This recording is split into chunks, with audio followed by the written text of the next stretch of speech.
আসসালামু আলাইকুম। এটিএন বাংলা সংবাদে সবাইকে স্বাগত জানাচ্ছি। ফাতিহা শাফি। শুরুতেই বিআরবি কেবলস সংবাদ শিরোনাম।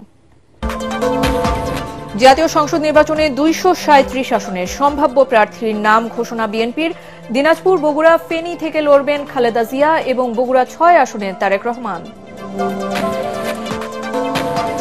গণভোট নিয়ে মতভেদে উপদেষ্টা পরিষদের উদ্বেগ, আলোচনা করে মতৈক্যে পৌঁছাতে রাজনৈতিক দলগুলোকে এক সপ্তাহের আলটিমেটাম, নইলে সরকার নিজেই সিদ্ধান্ত নেবে। নির্বাচনের আগে গণভোট করার সংবিধান পরিপন্থী অভিমত সিনিয়র আইনজীবী শাহদিন মালিকের সুপারিশ দিয়ে প্রতারণা করেনি ঐকমত্য কমিশন, বদিউল আলম মজুমদার। গণভোট ইস্যুতে রাজনৈতিক দলগুলোর আলোচনায় প্রধান উপদেষ্টাকে রেফারির ভূমিকা নেয়ার আহ্বান। জামায়াতের ৫ দফা দাবি আদায়ে আন্দোলন অব্যাহত রাখার ঘোষণা। সমমনা ৮ দলের। সংকটময় পরিস্থিতি থেকে দেশকে গণতন্ত্রে ফেরাতে আগামী নির্বাচন খুবই গুরুত্বপূর্ণ বললেন সিএসি। সুষ্ঠু ভোট আয়োজনে দলগুলোর সহযোগিতা কামনা। এবং বারবার দুর্ঘটনায় মেট্রো রেল নকশা ও ত্রুটি বিচ্যুতি খতিয়ে দেখতে বিদেশ থেকে আনা হচ্ছে বিশেষজ্ঞ। মেট্রোতে চাকরি পেয়েছেন দুর্ঘটনায় নিহত কালামের স্ত্রী।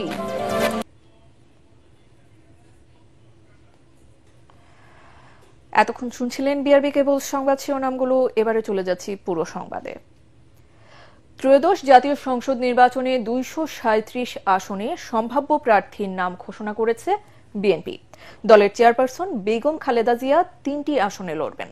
আর প্রথমবারের মতো সংসদ নির্বাচনে বগুড়ার ৭ আসনে প্রার্থী হচ্ছেন ভারপ্রাপ্ত চেয়ারম্যান তারেক রহমান। চেয়ারপারসনের গুলশান কার্যালয়ের সংবাদ সম্মেলনে দলের মহাসচিব মির্জা ফখরুল ইসলাম আলমগীর প্রার্থীদের নাম ঘোষণা করেন। ঢাকার ৬টি আসনে প্রার্থীর নাম ঘোষণা করেনি বিএনপি। সমমনা ও জোটের প্রার্থীদের আসনও আপাতত ফাঁকা রাখা হয়েছে। বিস্তারিত জানাচ্ছেন মইনুল হাসান। ৫ ঘণ্টার দীর্ঘ বৈঠকে ত্রয়োদশ জাতীয় সংসদ নির্বাচনে ৩০০ আসনের মধ্যে ২৩৭ আসনে দলের সম্ভাব্য প্রার্থী চূড়ান্ত করে বিএনপির স্থায়ী কমিটি। লন্ডন থেকে ভার্চুয়ালি বৈঠকে সভাপতিত্ব করেন ভারপ্রাপ্ত চেয়ারম্যান তারেক রহমান। পরে সংবাদ সম্মেলনে মহাসচিব মির্জা ফখরুল ইসলাম আলমগীর প্রার্থীদের নাম ঘোষণা করেন। ত্রয়োদশ জাতীয় সংসদ নির্বাচনে বগুড়া ৭, ফেনী ১ এবং দিনাজপুর ৩ থেকে লড়বেন দলীয় প্রধান বেগম খালেদা জিয়া। বগুড়া ৬ থেকে প্রার্থী হওয়ার মধ্য দিয়ে প্রথমবারের মতো জাতীয় সংসদ নির্বাচনে প্রার্থী হচ্ছেন তারেক রহমান। ঠাকুরগাঁ ১ থেকে লড়বেন মহাসচিব মির্জা ফখরুল ইসলাম আলমগীর। এছাড়াও রাজধানীর ৬টি আসন ফাঁকা রাখা হয়েছে। নবীন প্রবীণের সমন্বয়ে প্রার্থী করা হয়েছে ঢাকায়। ঢাকা ১-এ খন্দকার আবু আশফাক, ঢাকা ২-এ আমানুল্লাহ আমান, ঢাকা ৩ গয়েশ্বর চন্দ্র রায়, ঢাকা ৪ তানভীর আহমেদ রবিন, ঢাকা ৫ নবিউল্লাহ নবী, ঢাকা ৬ ইশরাক হোসেন, ঢাকা ৮ মির্জা আব্বাস, ঢাকা ১১ এম এ কাইয়ুম, ঢাকা ১২ সাইফুল আলম নীরব, ঢাকা ১৪ সঞ্জিদা ইসলাম তুলি, ঢাকা ১৫ শফিকুল ইসলাম মিল্টন, ঢাকা ১৬ আমিনুল হক এবং ঢাকা ১৯-এ প্রার্থী করা হয়েছে ডাক্তার দেওয়ান সালাউদ্দিন বাবুকে। এছাড়াও আলোচিত ভিআইপি প্রার্থীরা সবাই আছেন মনোনয়নের তালিকায়। কুমিল্লা ১-এ ডক্টর খন্দকার মোশাররফ হোসেন, ফেনী ৩ আব্দুল আওয়াল মিন্টু, চট্টগ্রাম ১০ আমির খসরু মাহমুদ চৌধুরী, কক্সবাজার ১ সালাউদ্দিন আহমদ, ভোলা ৩ মেজর অবসরপ্রাপ্ত Hafiz Uddin Ahmed Bir Bikram, Bhola ৪ Nurul Islam Nayan, Lakshmipur ৩ Shahiduddin Chowdhury Annie, Natore ২ Ruhul Quddus Talukdar Dulu, Rajshahi ২ Mizanur Rahman Minu, Khulna ২ Nazrul Islam Manju, Kishoreganj ৫ advocate Fazlur Rahman, Kishoreganj ৩ doctor M Osman Faruk, Chittagong ৭ Hummam কাদের চৌধুরী, চাঁদপুর ১ এহসানুল হক মিলন এবং নেত্রকোনা ৪-এ লুৎফুজ্জামান বাবর। যে আমাদের সঙ্গে যারা যুগপৎ আন্দোলন করেছেন তাদের যে সমস্ত আসনে তারা আগ্রহী, সেই সমস্ত আসনগুলোতে আমরা কোনো প্রার্থী দেইনি। আমরা আশা করছি যে তারা তাদের নাম ঘোষণা করবেন। আমরা আলোচনার মাধ্যমে সেগুলো আমরা আরো আমরা চূড়ান্ত করব। এবং এটা আমি আবারও বলছি যে এটা হচ্ছে আমাদের সম্ভাব্য প্রার্থী তালিকা ২৩২টি আসনের জন্য। এর মধ্যেও কিন্তু পরিবর্তন হতে পারে। আপনার বিশেষ করে আমাদের যুগপৎ আন্দোলনে যারা শরিক দলগুলো আছেন তাদের সঙ্গে আলোচনার ভিত্তিতে আমরা এই পরিবর্তনগুলো আনতে পারি। অথবা যদি স্ট্যান্ডিং কমিটি মনে করে, পার্লামেন্ট রিপোর্ট মনে করে তারা কোনো আসনে পরিবর্তন আনবেন, সেটা নিঃসন্দেহে যে নিয়মগুলো আছে সেই নিয়মগুলো মেনে আমরা সেইভাবে আপনার পরিবর্তন নিয়ে আসবো।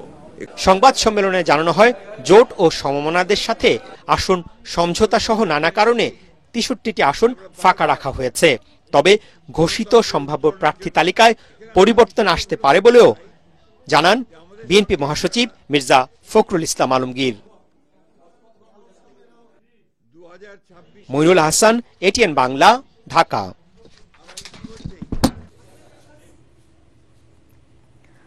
জুলাই জাতীয় সনদ বাস্তবায়ন প্রক্রিয়া ও গণভোট ইস্যুতে রাজনৈতিক দলগুলোকে আলোচনা করে ঐক্যবদ্ধভাবে সিদ্ধান্ত জানাতে এক সপ্তাহের আলটিমেটাম দিয়েছে অন্তর্বর্তী সরকার। রাজনৈতিক দলগুলো ব্যর্থ হলে সরকারই নিজেদের মতো করে সিদ্ধান্ত নেবে বলে জানিয়েছেন আইন উপদেষ্টা ডক্টর আসিফ নজরুল। গণভোট নিয়ে দলগুলোর মতভেদে উপদেষ্টা পরিষদের উদ্বেগের কথাও জানান তিনি। সকালে উপদেষ্টা পরিষদের জরুরি বৈঠক শেষে ব্রিফিংয়ে এসব কথা জানান আইন উপদেষ্টা। বিস্তারিত জানাচ্ছেন ইয়াসিন রানা। জুলাই সনদ বাস্তবায়ন ও গণভোট ইস্যুতে সোমবার জরুরি বৈঠকে বসে উপদেষ্টা পরিষদ। প্রধান উপদেষ্টা ডক্টর মোহাম্মদ ইউনূসের সভাপতিত্বে বৈঠক শেষে প্রধান উপদেষ্টার কার্যালয়ে ব্রিফ করেন আইন উপদেষ্টা ডক্টর আসিফ নজরুল। এ সময় তিনি বলেন, গণভোট নিয়ে ফ্যাসিবাদ বিরোধী মিত্র দলগুলোর মধ্যে মতভেদের কারণে উদ্বিগ্ন উপদেষ্টা পরিষদ। জুলাই জাতীয় সনদ আদেশ, গণভোট সংস্কারের সুপারিশে ভিন্নমত নিয়েও আলোচনা হয়েছে সভায়। ঐক্যমত কমিশনে দীর্ঘদিন আলোচনার পরও কয়েকটি সংস্কারের সুপারিশ বিষয়ে ভিন্নমত রয়েছে। এছাড়া গণভোট কবে অনুষ্ঠিত হবে এবং এর বিষয়বস্তু কি হবে, এসব প্রশ্নে রাজনৈতিক দলগুলোর মধ্যে যে মতভেদ দেখা দিয়েছে, সেজন্য সভায় উদ্বেগ প্রকাশ করা হয়। ঐকমত্য কমিশনের আলোচনার পরও জুলাই সনদ বাস্তবায়ন ও গণভোট ইস্যুতে বিপরীত মেরুতে অবস্থান করছে রাজনৈতিক দলগুলো। তাই নিজেদের মধ্যেই আলোচনা করে সরকারকে ঐক্যবদ্ধ সিদ্ধান্ত জানাতে বলা হয়েছে উপদেষ্টা পরিষদের বৈঠকে। দীর্ঘদিনের মিত্র রাজনৈতিক দলগুলোকে স্বীয় উদ্যোগে নিজেদের মধ্যে আলাপ আলোচনা করে সম্ভাব্য দ্রুততম সময়ে, সম্ভব হলে আগামী এক সপ্তাহের মধ্যে সরকারকে ঐক্যবদ্ধ দিক নির্দেশনা প্রদান করার আহ্বান জানানো হয়। বর্তমান পরিস্থিতিতে কালক্ষেপণের যে কোনো সুযোগ নাই, সেটাও আমাদের সবার বিবেচনায় রাখা প্রয়োজন। তবে রাজনৈতিক দলগুলো নিজেরা আলোচনা করে ঐকমত্যে পৌঁছাতে না পারলে অন্তর্বর্তী সরকারই সিদ্ধান্ত নেবে বলে পরিষ্কার জানিয়ে দেন আইন উপদেষ্টা। সরকার আয়োজন করে বহু আলোচনা করেছে, আপনারা সবাই জানেন, বহু আলোচনা করেছে। সরকার আর কোনো আয়োজন করতে যাচ্ছে না। এই রাজনৈতিক দলগুলা, যারা ফ্যাসিবাদ বিরোধী রাজনৈতিক দলগুলো আছে, ওনারা 15 বছর নিজেরা আলোচনা করে বহু গুরুত্বপূর্ণ সিদ্ধান্ত নিয়েছেন। আমরা রাজনৈতিক দলগুলো নিজেরা আলাপ আলোচনা করে এই বিষয়টাও আমাদেরকে একটা ঐক্যবদ্ধ নির্দেশনা দিবেন, এই প্রত্যাশা করছি। ওনারা যদি ঐক্যবদ্ধ নির্দেশনা না দিতে পারেন, অবশ্যই সরকারের মতো সিদ্ধান্ত নেবে। আগামী বছর ফেব্রুয়ারির প্রথমার্ধে ত্রয়োদশ জাতীয় সংসদ নির্বাচন অনুষ্ঠিত হবে বলে আবারও জানান উপদেষ্টা আসিফ নজরুল। চূড়ান্ত সিদ্ধান্ত গ্রহণ করা প্রয়োজন বলে সভা অভিমত ব্যক্ত করে। ইয়াসিন রানা, এটিএন বাংলা, ঢাকা। গণভোট ইস্যুতে ঐক্যমত্যে পৌঁছাতে রাজনৈতিক দলগুলোর আলোচনায় প্রধান উপদেষ্টাকে রেফারির ভূমিকা নেয়ার আহ্বান জানিয়েছে জামায়াতে ইসলামী। রাজধানীর পল্টনে খেলাফত মজলিসের কার্যালয়ে সংবাদ সম্মেলনে জামায়াতের নায়েবে আমির সৈয়দ আব্দুল্লাহ মোহাম্মদ তাহের একথা বলেন। জুলাই সনদের আদেশ জারি, নির্বাচনের আগে গণভোট সহ 5 দফা দাবি আদায়ে আন্দোলন অব্যাহত রাখার ঘোষণা দিয়েছে যুগপৎ আন্দোলনে থাকা সমমনা 8 দল। খায়রুল ইসলামের রিপোর্ট। 5 দফা দাবিতে আবারও নতুন কর্মসূচি ঘোষণা করেছে জামায়াত ইসলামী, ইসলামী আন্দোলন সহ সমমনা 8টি দল। সোমবার বাংলাদেশ খেলাফত মজলিসের কেন্দ্রীয় কার্যালয়ে সংবাদ সম্মেলনে নতুন কর্মসূচি ঘোষণা করেন বাংলাদেশ খেলাফত মজলিসের আমির মাওলানা মামুনুল হক।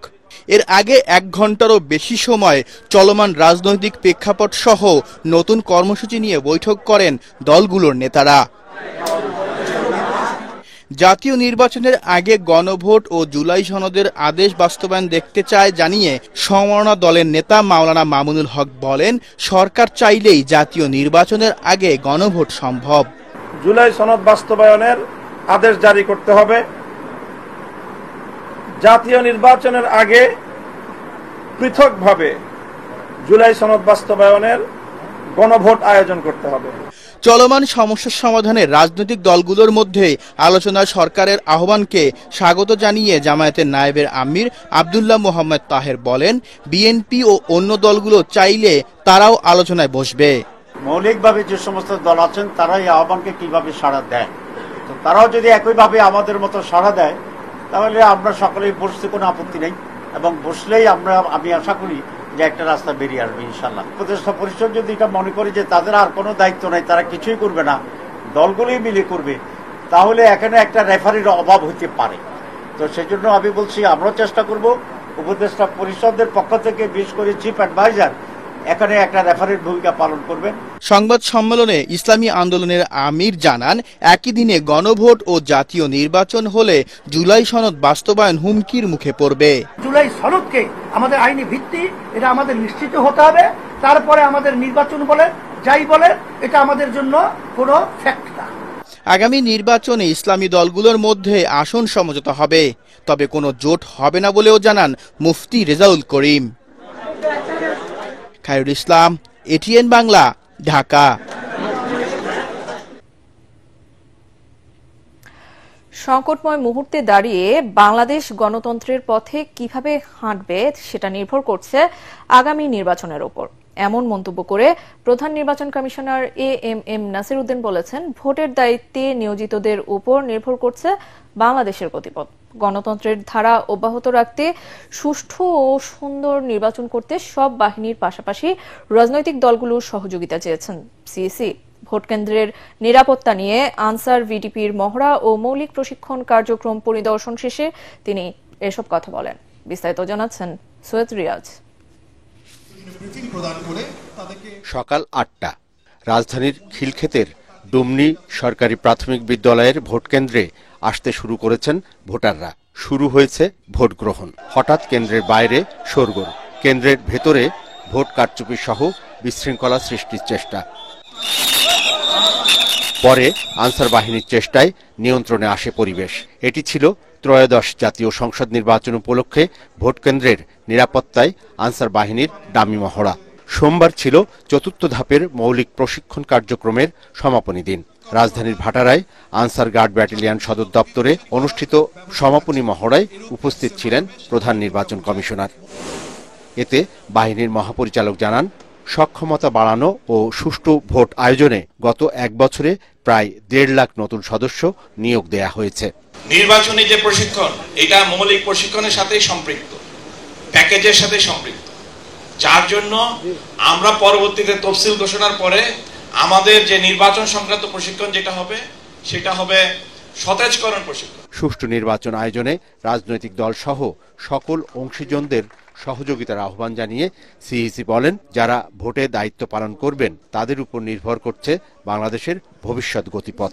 এটা একটা আমি মিশন হিসাবে নিয়েছি, চ্যালেঞ্জ হিসাবে নিয়েছি। বিশেষ করে একটা ক্রিটিক্যাল অবস্থায় দেশ যখন রয়েছে, সাধারণভাবে গতানুগতিক পন্থায় যে ধরনের কাজ হয় তার বাইরে গিয়ে আমাদেরকে কাজ সমাধান করতে হবে। দেশব্যাপী বিশাল নেটওয়ার্ক কাজে লাগিয়ে নির্বাচন কেন্দ্রিক যে কোনো অপপ্রচার রুখে দিতে আনসার বাহিনীকে সক্রিয় থাকারও আহ্বান জানান সিইসি। সৈয়দ রিয়াজ, এটিএন বাংলা, ঢাকা।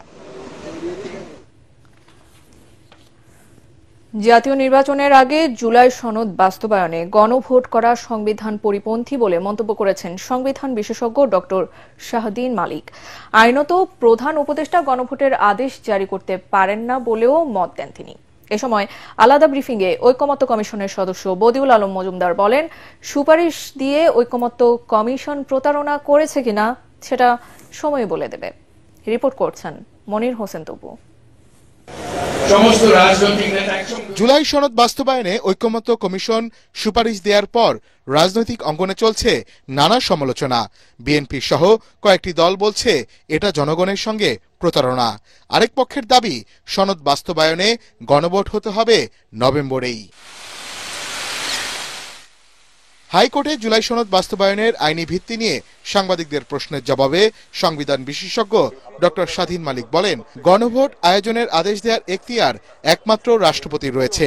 তিনি আরো বলেন, নির্বাচিত সংসদেই গণভোটের সিদ্ধান্ত নেবে।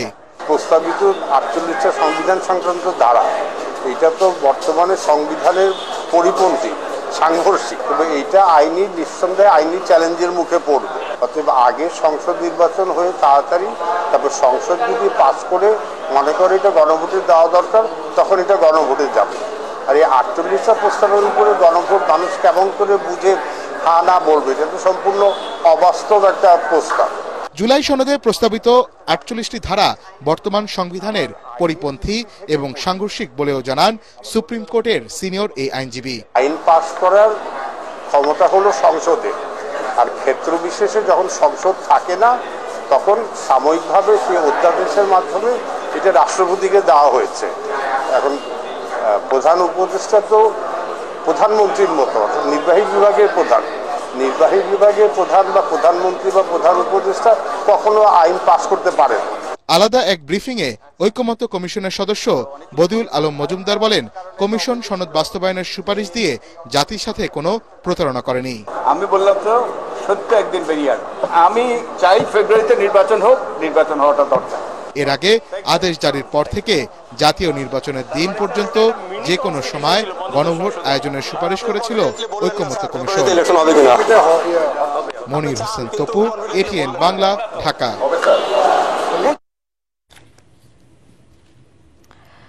বিএনপি ক্ষমতায় গেলে বাংলাদেশ বিনির্মাণে প্রতিবন্ধী সহ সমাজের পিছিয়ে পড়া সব শ্রেণীর মানুষকে কাজে লাগানো হবে বলে জানিয়েছেন দলের স্থায়ী কমিটির সদস্য আমির খসরু মাহমুদ চৌধুরী। রাজধানীর ইঞ্জিনিয়ার্স ইনস্টিটিউশন মিলনায়তনে প্রতিবন্ধীদের এক অনুষ্ঠানে তিনি একথা বলেন।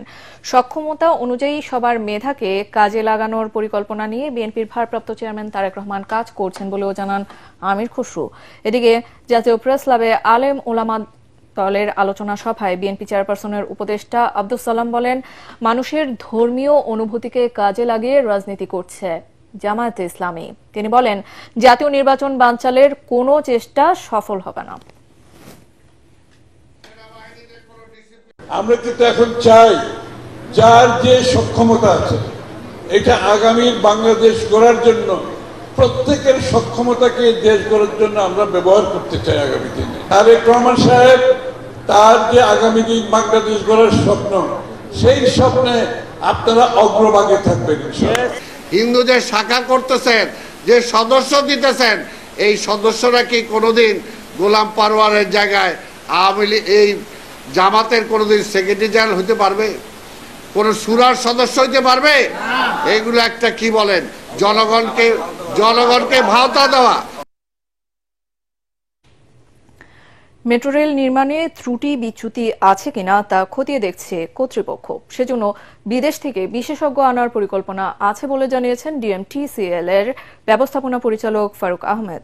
মেট্রো রেলের সার্বিক দিক নিয়ে আয়োজিত সংবাদ সম্মেলনে তিনি বলেন, দুর্ঘটনায় নিহত আবুল কালামের স্ত্রীকে মেট্রো রেলে স্থায়ী চাকরি দেওয়া হবে। মেট্রো রেলের নিরাপত্তা রক্ষায় পিলারে ব্যানার ফেস্টুন না লাগানোর অনুরোধ জানান মেট্রোর এমডি। আরও জানাচ্ছেন মুশফিকুর রহমান। সম্প্রতি মেট্রো রেলের পিলারের বিয়ারিং প্যাড খুলে একজনের মৃত্যুর ঘটনায় আবারও নড়ে চড়ে বসেছে ডিএমটিসিএল কর্তৃপক্ষ। পুরো নকশা, ত্রুটি বিচ্যুতি ও পরিচালনার বিষয়টি খতিয়ে দেখার উদ্যোগ নিয়েছে তারা। এ নিয়ে ডিএমটিসিএল এর প্রধান কার্যালয়ে সংবাদ সম্মেলন ডাকেন মেট্রো রেলের ব্যবস্থাপনা পরিচালক ফারুক আহমেদ। এ সময় মেট্রো রেলের নকশা, নিরাপত্তা এবং অন্যান্য রুটের কাজের অগ্রগতি তুলে ধরেন তিনি। জানান, মেট্রো রেল চালু হওয়ার অল্প সময়ের মধ্যে দুর্ঘটনা কেন, সে বিষয়টি খতিয়ে দেখা হবে। 100 বছর একটা ডিজাইন করেছি, আর আমি প্রথম বছরে এটাকে নিয়ে সন্দেহ আরম্ভ করবো? এটা তো কেউ সন্দেহ করার কথা না। 50 বছরের বিয়ারিং লাইফ সাইকেল দিছে, আমি 1 বছর হয়নি, আমার ডিএনপি শেষ হয়নি এখন আমি এটা নিয়ে দুশ্চিন্তা ঘুমাবো না? এটা কি হতে পারে? পোস্টার লাগানোর কারণে পিলারের কোনো ক্ষতি হচ্ছে কিনা তাও খতিয়ে দেখা হবে জানিয়ে ফারুক আহমেদ বলেন, মেট্রো রেল সুরক্ষায় সবার আরো দায়িত্বশীল হতে হবে। ডিজাইন ফল্ট হতে পারে, কনস্ট্রাক্টিবিলিটি হতে পারে, যে জিনিসের উপরে বসাইতে বলছে, যে জিনিস দিচ্ছে এটা হতে পারে, অথবা ওয়ার্কম্যানশিপে হতে পারে। যেই কমপ্লায়েন্সে ডিজাইন করা হয়েছিল, যেটা বলা হয়েছিল সেটা হয়তো কন্ট্রাক্টর করে নাই। চতুর্থ হতে পারে যে বুঝানোপ্রাপ্ত যে কনসালটেন্ট, আমরা প্রায় 1000 কোটি টাকার উপরে ব্যয় করেছি এটা কনসালটেন্সির জন্য, তারা ঠিক মতো বুঝে নেয় নাই। দোষ কিন্তু বিয়ারিং এর না, বিয়ারিং যে লাগাইছে যেভাবে লাগানো হয়েছে বা যে বুঝে নেওয়ার কথা সে বুঝে নিছে কিনা ওইগুলো আমাদের দেখতে হবে। ফার্মগেটে দুর্ঘটনায় নিহত আবুল কালামের স্ত্রীকে যোগ্যতা অনুসারে শিগগিরই মেট্রো রেলে চাকরি দেওয়া হবে বলে জানান তিনি। এই দুর্ঘটনার তদন্ত প্রতিবেদন 2 সপ্তাহের মধ্যে জানানো হবে। ওই যোগ্যতা অনুযায়ী যতটুকু চাকরি তাকে পদোন্নতি দেওয়া যায় বা করা যায় ওই ব্যবস্থা রাখা হয়েছে, প্রভিশন রাখা হয়েছে। মুশফিকুর রহমান, ATN বাংলা, ঢাকা। জুলাই গণ অভ্যুত্থানের রাজধানীর রামপুরায় ভবনের কার্নিশে ঝুলে থাকা তরুণ আমির হোসেনকে গুলি এবং 2 জনকে হত্যার অভিযোগে মানবতাবিরোধী অপরাধের মামলায় 5 আসামির বিরুদ্ধে আজ 3য় দিনে সাক্ষ্য গ্রহণ চলছে। আসামিদের মধ্যে আছেন ঢাকা মহানগর পুলিশের সাবেক কমিশনার হাবিবুর রহমান, আন্তর্জাতিক অপরাধ ট্রাইব্যুনাল 1-এর চেয়ারম্যান বিচারপতি মোহাম্মদ গোলাম মর্তুজা মজুমদারের নেতৃত্বাধীন 3 সদস্যের বিচারিক প্যানেলে সাক্ষ্য নেওয়া হচ্ছে। এর আগে গত 23 অক্টোবর রাষ্ট্রপক্ষের প্রথম সাক্ষী হিসেবে জবানবন্দি দেন গুলিবিদ্ধ আমির। নিজের 2 পায়ে পরপর 6 রাউন্ড গুলিবিদ্ধ হওয়ার ঘটনার বর্ণনা দেন তিনি। এরপর 27 অক্টোবর দ্বিতীয় সাক্ষী হিসেবে জবানবন্দি দেন গুলিবিদ্ধ বাসিত খান মুসার বাবা মোহাম্মদ মোস্তাফিজুর রহমান।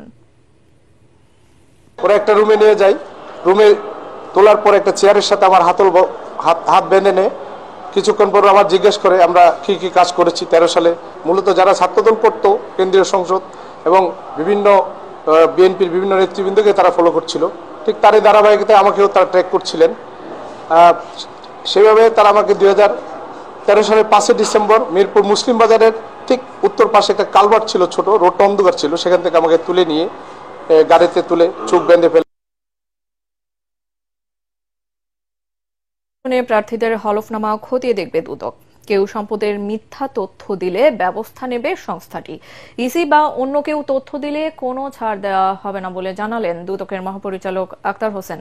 এদিকে জনতা ব্যাংকের প্রায় 2000 কোটি টাকা আত্মসাতের অভিযোগে বেক্সিমকোর মালিক সালমান এফ রহমান সহ 34 জনের বিরুদ্ধে মামলা করেছে দুদক। রিপোর্টে জানাচ্ছেন মাহবুব কবির চপল। ভোটের দিনক্ষণ এখনও চূড়ান্ত না হলেও প্রচারণা শুরু করেছেন বিভিন্ন দলের প্রার্থীরা। এমন অনেকেই আছেন যাদের বিরুদ্ধে অবৈধ সম্পদ কিংবা দুর্নীতির অভিযোগ রয়েছে। দলের মনোনয়ন পেলে নির্বাচন কমিশনে তাদেরকে হলফনামা দাখিল করতে হবে। আগের নির্বাচনগুলোতে হলফনামায় মিথ্যা তথ্য দেওয়ার ব্যাপক অভিযোগ ছিল। এবার তেমনটা করলে ব্যবস্থা নেয়ার কথা বলছে দুদক। যদি মিথ্যা তথ্য দিয়ে থাকেন অথবা ভুল তথ্য দিয়ে থাকেন সেগুলি তারা দাখিল করে থাকে নির্বাচন কমিশনে। নির্বাচন কমিশন যদি এই সংক্রান্ত কোনো তথ্য আমাদের কাছে প্রয়োজনীয় আইনানুগ ব্যবস্থা নেওয়ার জন্য প্রেরণ করে, দুর্নীতি দমন কমিশন আইন অনুযায়ী সেগুলি যথাযথ আইনি প্রক্রিয়া অনুসরণ করে সেগুলি ব্যবস্থা নেবে। হলফনামায় মিথ্যা তথ্য দেওয়ার সত্যতা পেলেও গত 15 বছরে ক্ষমতাসীন দলের প্রভাবশালীদের বিরুদ্ধে ব্যবস্থা নিতে দেখা যায়নি দুদককে। সামনের নির্বাচনের পরও কি পরিস্থিতি একই হবে, এমন প্রশ্নের জবাব দেন দুদক মহাপরিচালক।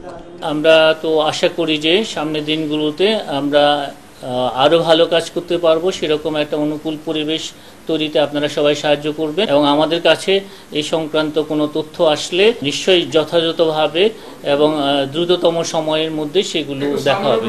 এদিকে সাবেক প্রধানমন্ত্রী শেখ হাসিনার বেসরকারি বিনিয়োগ বিষয়ক উপদেষ্টা বেক্সিমকোর মালিক সালমান এফ রহমানের বিরুদ্ধে শেয়ার বাজার, ব্যাংক ও আর্থিক প্রতিষ্ঠান থেকে 36,000 কোটি টাকা আত্মসাতের অভিযোগের অনুসন্ধান করছে দুদক। প্রাথমিক অবস্থায় শুধু জনতা ব্যাংক থেকেই প্রায় 2000 কোটি টাকা পাচারের সত্যতা পেয়ে সালমান এফ রহমান সহ 34 জনের বিরুদ্ধে মামলা করেছে কমিশন। এটা ছিল শুধু ব্যাংকিং সেক্টরের একটা ক্ষুদ্র অংশ।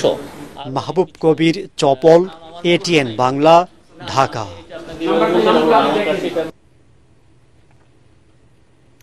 বাসযোগ্য ও দুর্যোগ সহনশীল রাজধানী গড়ে তুলতে আরবান রিডাকশন রিসার্চ ল্যাব গড়ে তোলা হবে বলে জানিয়েছেন রাজুকের চেয়ারম্যান প্রকৌশলী রিয়াজুল ইসলাম। সকালে রাজধানীর অভিজাত হোটেলে ভবন সংক্রান্ত দুর্যোগ ঝুঁকি প্রশমনে সচেতনতা বৃদ্ধি সহায়ক কর্মশালায় এ মন্তব্য করেন তিনি।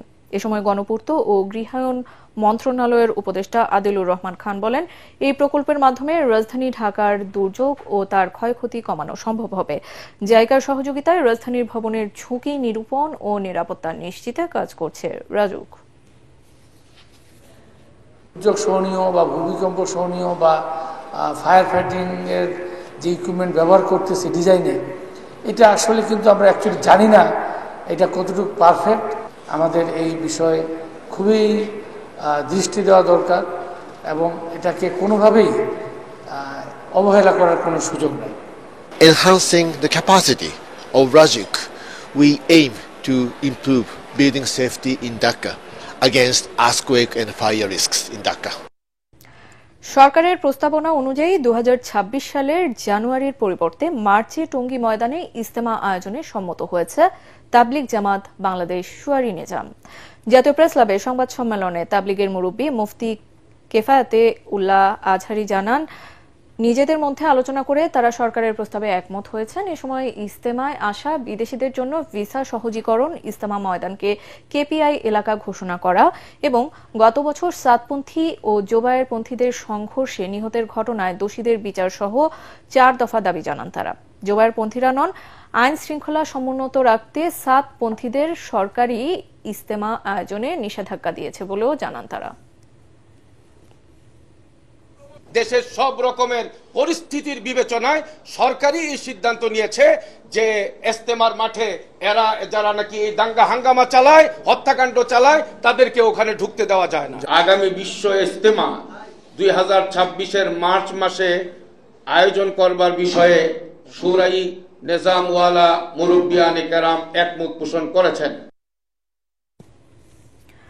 খুলনার সন্ত্রাসীদের বোমা ও গুলিতে মাদ্রাসা শিক্ষক ইমদাদুল হক নিহত এবং 3 কর্মী গুরুতর আহত হওয়ার প্রতিবাদে বিক্ষোভ মিছিল ও সমাবেশ করেছেন জেলা বিএনপির নেতাকর্মীরা। দুপুরে খুলনার খান জাহান আলী থানা বিএনপির উদ্যোগে ফুলবাড়ি গেট বাস স্ট্যান্ড চত্বরে মিছিল ও সমাবেশ অনুষ্ঠিত হয়। এতে অন্যান্যের মধ্যে বক্তব্য রাখেন মহানগর বিএনপির সভাপতি অ্যাডভোকেট শফিকুর রহমান মনা ও খান জাহান আলী থানার বিএনপির সভাপতি কাজী মিজানুর রহমান। বক্তারা এই ঘটনায় জড়িতদের বিরুদ্ধে অবিলম্বে ব্যবস্থা না নিলে কঠোর আন্দোলন গড়ে তোলার হুমকি দেন। রোববার রাতে কুয়েট আইটি গেট সংলগ্ন রোডে ইউপি সদস্য ও যোগীপাল ইউনিয়ন বিএনপি নেতা শেখ মামুনের দলীয় অফিসে একদল সশস্ত্র সন্ত্রাসী গুলি ও বোমা হামলা চালায়। এতে ইমদাদ নামে এক মাদ্রাসা শিক্ষক নিহত ও মামুন সহ বিএনপি নেতা বিল্লাল খান এবং শেখ মিজানুর রহমান গুরুতর আহত হন। 1 নভেম্বর থেকে দেশের একমাত্র প্রবাল দ্বীপ সেন্ট মার্টিন পর্যটকদের ভ্রমণের জন্য খুলে দেওয়া হলেও চলছে না কোনো পর্যটকবাহী জাহাজ। ফলে এবার মৌসুমের শুরুতেই ভ্রমণ পিপাসুদের আগ্রহে ভাটা পড়েছে। জাহাজ ব্যবসায়ীরা বলছেন, নভেম্বর মাসে দিনে গিয়ে দিনে ফেরার নিয়মে সেন্ট মার্টিনে থাকার সুযোগ নেই। ফলে প্রস্তুতি নিয়েও জাহাজ চলাচল বন্ধ রাখতে বাধ্য হচ্ছেন তারা। কক্সবাজার থেকে মোয়াজ্জেম হোসাইন শাকিলের পাঠানো তথ্য ও ছবিতে আরও জানাচ্ছেন আশিকুর রহমান।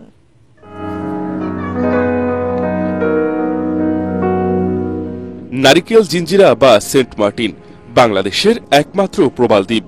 একসময় বছর জুড়ে পর্যটকদের পদচারণা থাকত এই দ্বীপে, কিন্তু বর্তমানে সেখানকার পরিবেশ সংকটাপন্ন হওয়ায় এখনো রয়েছে সীমিত বিধিনিষেধ। নভেম্বর থেকে জানুয়ারি পর্যন্ত 3 মাস নির্দিষ্ট শর্তে পর্যটকদের সেখানে যাওয়ার অনুমতি দিয়েছে সরকার। কিন্তু নভেম্বর মাসে শুধু দিনের বেলায় ঘুরে ফিরে আসার শর্ত থাকায় এত সীমিত সময়ের জন্য অনেক পর্যটকই ভ্রমণ পরিকল্পনা থেকে সরে আসছেন। এতে ক্ষতিগ্রস্ত হচ্ছেন সাধারণ ব্যবসায়ীরা। রাত্রে যদি থাকতে না পারে পর্যটক, তাহলে তারা সেন্ট মার্টিনের দিকে বিমুখ হয়ে যাবে। এইবারে যেটা করছে সেটা হচ্ছে একেবারে নাটকীয়তার মধ্যে ফেলে দিচ্ছে। আর আমরা যারা লোকাল আছি তারা গত বছর 2 মাসের ব্যবসা আমরা কিছু পাইনি। এদিকে সেন্ট মার্টিন খুলে দেওয়া হলেও কক্সবাজার বা টেকনাফ থেকে ছাড়া হয়নি কোনো জাহাজ। দিনে গিয়ে দিনে ফিরতে যাত্রার সময় লাগবে সর্বনিম্ন 14 ঘন্টা থেকে 16 ঘন্টা পর্যন্ত। এমন নিয়মে ভ্রমণ করা সময় সাপেক্ষ ও ক্লান্তিকর, তাই প্রস্তুতি নিয়েও জাহাজ না চালানোর সিদ্ধান্ত নিয়েছেন মালিকপক্ষ। একদিকে যেমন পর্যটক সংকুচিত করে ফেলেছে যাওয়ার বিধিনিষেধ করে, পাশাপাশি আবার সময়টাও সংকুচিত করে ফেলছে, 5 মাসের জায়গায় নিয়ে আসছে 3 মাসে। নভেম্বরে কক্সবাজার থেকে 7 থেকে 8 ঘন্টা সময় সাগর পাড়ি দিয়ে সেন্ট মার্টিন গিয়ে আবার পুনরায় ফিরে আসা, সেটা কতটুকু যুক্তিযুক্ত? অন্যদিকে বাংলাদেশ ট্যুরিজম বোর্ড বলছে প্রতিদিন কোনোভাবেই 2000-এর বেশি পর্যটক যাওয়া যাবে না সেন্ট মার্টিনে। এছাড়া যেতে হলে লাগবে ট্রাভেল পাস। 2000 ক্যারিং ক্যাপাসিটিটাকে মনিটর করার জন্য বাংলাদেশ ট্যুরিজম বোর্ড একটা ট্রাভেল পাসের জেনারেট করেছে, যেটা টিকেটের উপরে থাকবে এবং ওই ট্রাভেল পাস ব্যতীত কোনো টিকিট নিয়ে যাত্রীরা ভ্রমণ করতে পারবে না। এভাবে একের পর এক বিধিনিষেধ থাকলে সেন্ট মার্টিন বিমুখ হবে পর্যটকরা। Bureau report, ATN Bangla. সাবেক মুখ্য সচিব ও বীর মুক্তিযোদ্ধা ডক্টর কামাল সিদ্দিকী মারা গেছেন। ভোরের রাজধানীর গুলশানে নিজ বাসভবনে মৃত্যুবরণ করেন তিনি। তথ্য অধিদপ্তরের এক সংবাদ বিজ্ঞপ্তিতে এই খবর জানানো হয়। মরহুমের নামাজের জানাজা বাদ আসর গুলশানের আজাদ মসজিদে অনুষ্ঠিত হবে, পরে তাকে মিরপুর শহীদ বুদ্ধিজীবী কবরস্থানে দাফন করা হবে। এদিকে ডক্টর কামাল উদ্দিন সিদ্দিকীর মৃত্যুতে গভীর শোক ও দুঃখ প্রকাশ করেছেন প্রধান উপদেষ্টা প্রফেসর মোহাম্মদ ইউনূস। এক শোক বার্তায় তিনি বলেন, ডক্টর কামাল সিদ্দিকী ছিলেন প্রশাসন, উন্নয়ন চিন্তা ও একাডেমিক গবেষণার এক উজ্জ্বল নক্ষত্র। তিনি কখনো তার মূল্যবোধ ও দেশপ্রেম থেকে সরে আসেননি। প্রধান উপদেষ্টা মরহুমের আত্মার মাগফিরাত কামনা করেন এবং তার পরিবারের সদস্যদের প্রতি গভীর সমবেদনা জানান। বাংলাদেশ জুয়েলার্স অ্যাসোসিয়েশন বাজুস পরিচালনা পর্ষদের 2025-2027 মেয়াদের নির্বাচনের ফলাফল আনুষ্ঠানিকভাবে ঘোষণা করা হয়েছে। আজ রাজধানীর বাজুস কার্যালয়ে পরিচালনা বোর্ডের পক্ষ থেকে সংবাদ সম্মেলনে নির্বাচন প্রক্রিয়া, ফলাফল ও ভবিষ্যৎ পরিকল্পনা সম্পর্কে বিস্তারিত তুলে ধরা হয়। নতুন পরিষদের প্রেসিডেন্ট নির্বাচিত হয়েছেন ডায়মন্ড অ্যান্ড ডিভাসের president Enamul Haque Khan, senior vice president Sananda জুয়েলার্সের রণজিৎ ঘোষ। এছাড়াও ভাইস প্রেসিডেন্ট পদে 3 জন, কোষাধ্যক্ষ 1 জন ও পরিচালক পদে 29 জন প্রার্থীকে বিনা প্রতিদ্বন্দ্বিতায় নির্বাচিত ঘোষণা করা হয়।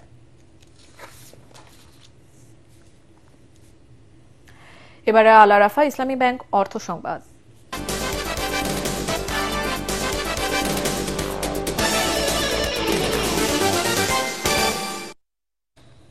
ষষ্ঠ ফাউন্ডেশন ডে উদযাপন করল inner wheel club of Dhaka Nightingale. রাজধানীর ক্যাডেট কলেজ ক্লাবে আয়োজিত এই অনুষ্ঠানে প্রধান অতিথি ছিলেন ইনার হুইল ডিস্ট্রিক্ট 328-এর চেয়ারম্যান জেস্টিনা হায়দার।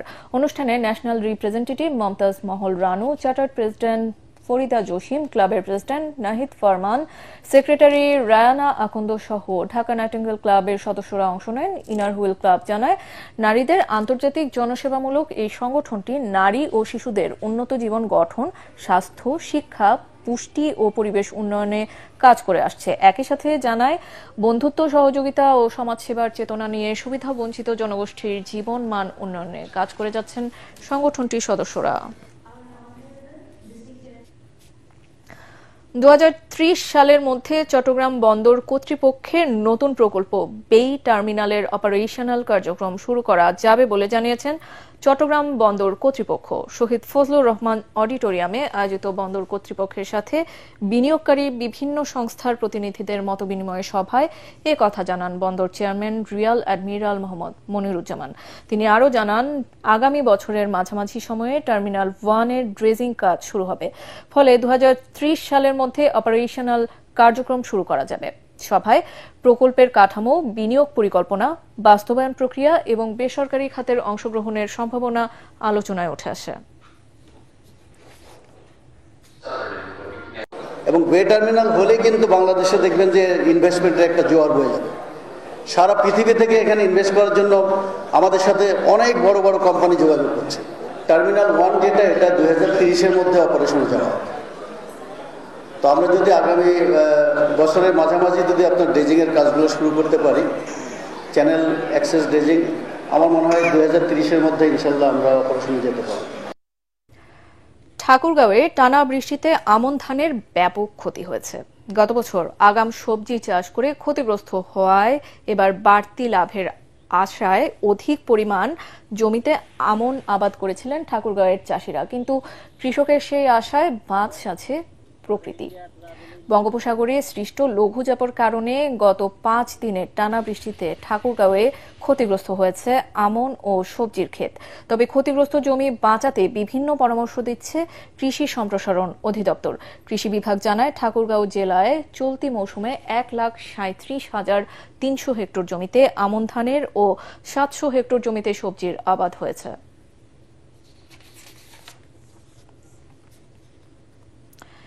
এবারে জানিয়ে দিচ্ছি খেলার খবর।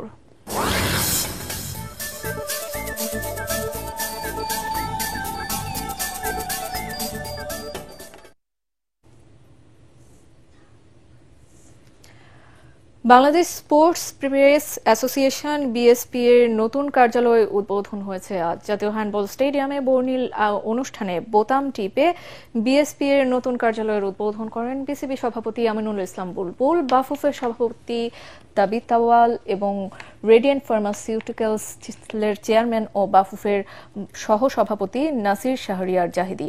এ সময় উপস্থিত ছিলেন বিএসপি এর সভাপতি রেজান উজ্জামান রাজীব ও সাধারণ সম্পাদক সামন হোসেন। আধুনিক সুযোগ সুবিধা সম্বলিত হোম অব বিএসপি উদ্বোধন করতে এসে বিসিবি সভাপতি বুলবুল বলেন, বিএসপি কে ধন্যবাদ জানাই, 1992 সালে আমাকে সেরা ক্রিকেটার হিসেবে স্বীকৃতি দিয়েছিল। বাফুফের সভাপতি তাবিত আওয়াল বলেন, আগামীতে বিএসপি এর নেতৃত্ব বাংলাদেশে একটি স্পোর্টস মিউজিয়াম দেখতে পাবো। এ সময় ক্রীড়া সংগঠক ও বিএসপি এর সদস্যরাও উপস্থিত ছিলেন।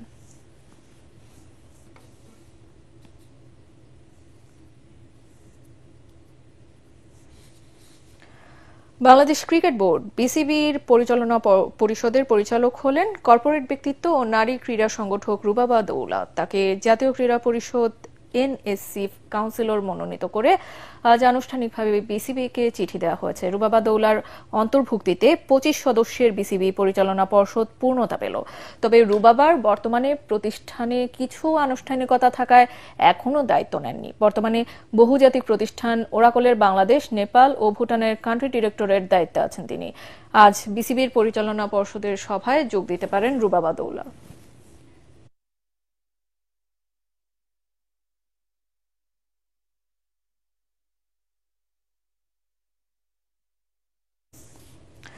শেষ করার আগে বিআরবি কেবল সংবাদ শিরোনামগুলো আরো একবার। জাতীয় সংসদ নির্বাচনে 237 আসনে সম্ভাব্য প্রার্থীর নাম ঘোষণা বিএনপির। দিনাজপুর, বগুড়া, ফেনী থেকে লড়বেন খালেদা জিয়া এবং বগুড়া 6 আসনে তারেক রহমান। গণভোট নিয়ে মতভেদে উপদেষ্টা পরিষদের উদ্বেগ, আলোচনা করে মতৈক্যে পৌঁছাতে রাজনৈতিক দলগুলোকে 1 সপ্তাহের আলটিমেটাম, নইলে সরকার নিজেই সিদ্ধান্ত নেবে। নির্বাচনের আগে গণভোট করা সংবিধান পরিপন্থী অভিমত সিনিয়র আইনজীবী শাহদিন মালিকের, সুপারিশ দিয়ে প্রতারণা করেনি ঐক্যমত্য কমিশন, বদিউল আলম মজুমদার। গণভোট ইস্যুতে রাজনৈতিক দলগুলোর আলোচনায় প্রধান উপদেষ্টাকে রেফারির ভূমিকা নেয়ার আহ্বান জামায়াতের, 5 দফা দাবি আদায়ে আন্দোলন অব্যাহত রাখার ঘোষণা সমমনা 8 দলের। সংকটময় পরিস্থিতি থেকে দেশকে গণতন্ত্রে ফেরাতে আগামী নির্বাচন খুবই গুরুত্বপূর্ণ বললেন সিইসি, সুষ্ঠু ভোট আয়োজনে দলগুলোর সহযোগিতা কামনা। এবং বারবার দুর্ঘটনায় মেট্রো রেল নকশা ও ত্রুটি বিচ্যুতি খতিয়ে দেখতে বিদেশ থেকে আনা হচ্ছে বিশেষজ্ঞ। মেট্রোতে চাকরি পাচ্ছেন দুর্ঘটনায় নিহত কালামের স্ত্রী। পরবর্তী সংবাদ দেখার আমন্ত্রণ জানিয়ে এখনকার মতো শেষ করছি। এটিএন বাংলা সংবাদ ইউটিউবে দেখতে ব্রাউজ করুন youtube/ATN Bangla News। ধন্যবাদ সবাইকে।